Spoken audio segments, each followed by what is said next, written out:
So yun mga sir, good day sa inyong lahat. Bale, meron na naman tayong kamote racing ngayon.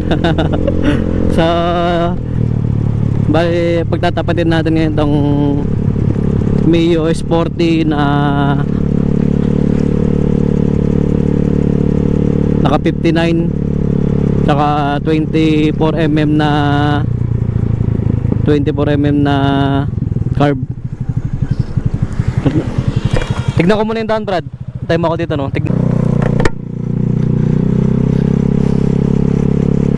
So, titignan ko muna itong daan. So, pagtatapatin natin itong Mio Sporty tsaka yung Honda Click 125 natin na naka-remap. Tapos ang specs nitong Mio Sporty naka 59 24mm na carb. So, yun lang yata mga sir. Bali itong Mio Sporty na to, bali dun sa bayaw ko mga sir. Tapos yung Honda Click 125 natin na naka-remap, yung tropa natin pagdatribin natin.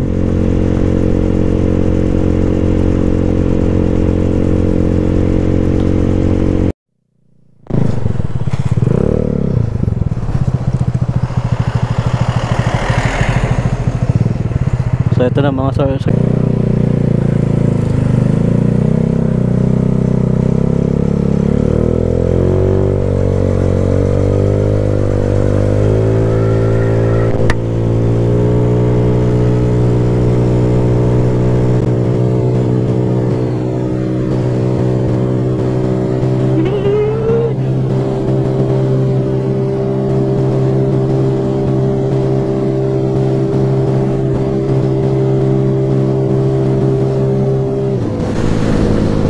So naiwan yung click mga sir.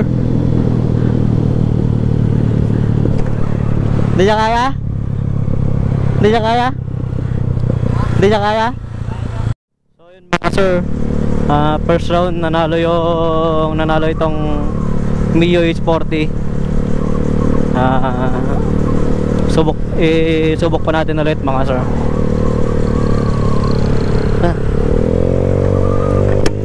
Isa pa.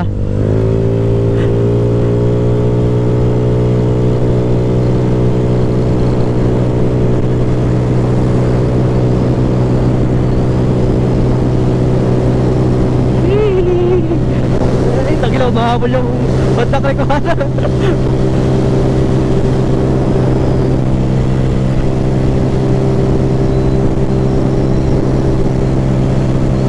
Mahabol yung Honda Click. Puta, ayan na siya.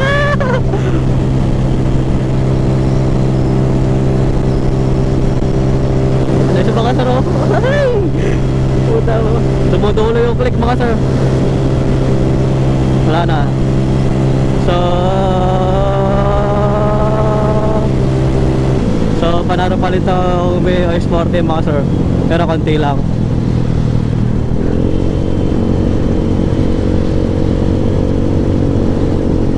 Medyo dumudulo yung Honda Click, pero panalo pa rin itong Mio Sporty mga sir. So sa tingin ko talaga mas malakas ang Mio Sporty pag medyo may karga na ng konti. Bali yung Honda Click 125 natin naka-remap. Tapos itong Mio Sporty naka 59, naka 24mm na carb. So yun lang mga sir. Thank you sa inyo. Kung napadaan ka lang dito sa aking video, wag mo nang kalimutan mag-subscribe, like and share mga sir. Wag mo na rin kalimutan mag-comment kung tama ba yung ginawa namin kamote racing na ganito. So yun mga sir, thank you sa inyo. Hanggang dito na lang. Mag-comment na lang kayo dyan mga sir kung ano pang gusto nyong itapat dyan sa Honda Click natin o dito sa Mio Sporty natin mga sir. So yun, hanggang dito na lang. Thank you sa inyo.